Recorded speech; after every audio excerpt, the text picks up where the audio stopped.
بسم الله الرحمن الرحيم. السلام عليكم ورحمة الله.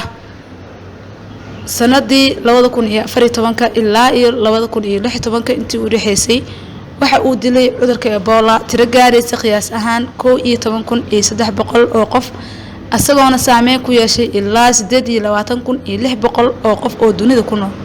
aad ay bukaanadu u badnaayeen waxa uu yeeshay saameyn weyn waxa uu ka gudbay xuduudaha dalalka dariska ah.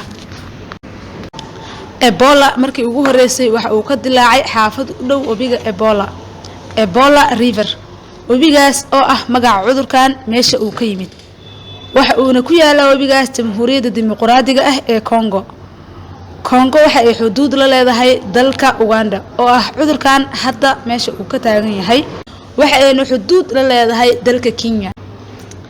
wadooyinkee ayuu noogu soo gudbi karaa cudurkan inta aan u gudbin wadooyinka uu dal ahaan noogu soo gaari karo ama noogu soo gudbi karo bal aan fiirino wadooyinka uu qof ahaan u gudbi karo cudurkan Ebola waxa uu ku fidi karaa isla xirashada dharka isla seexashada googasha taabashada salaanta iyo dhammaan la tacaamulka qofka qaba cudurkan. sidoo kale qalabka caafimaadka ee la isla isticmaal aad ayuu ugu fidi karaa.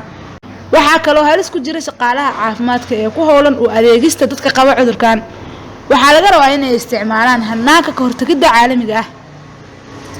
dal ahaanna haddii aan fiirino waxa aan dareemaynaa guud ahaan dalalka xuduudda la leh dalka uu hadda ka taagan yahay cudurkan ee Uganda.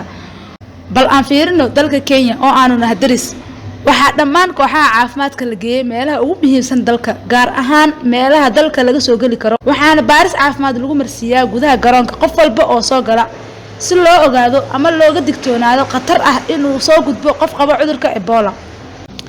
dowladdeena Soomaaliyeed gaar ahaan qaybta qaabilsan caafimaadka wasaaradda caafimaadka Soomaaliya waxaan bulshada Soomaaliyeed u sheegaynaa in iyadoo la talo saaranayo Ilaahay lana kaashanayo aqoonta loo leeyahay cilmiga xakameynta cudurrada faafa inuusan jirin walwal iyo walaac gaar ah oo ku saabsan in cudurka uu u soo gudbo dalkeena Soomaaliya.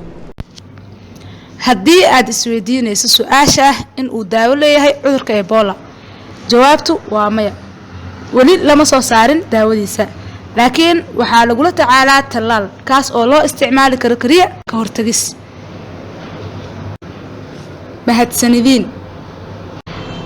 haddii aad ku cusubtaa kanaalkeena fadlan nagu soo bir.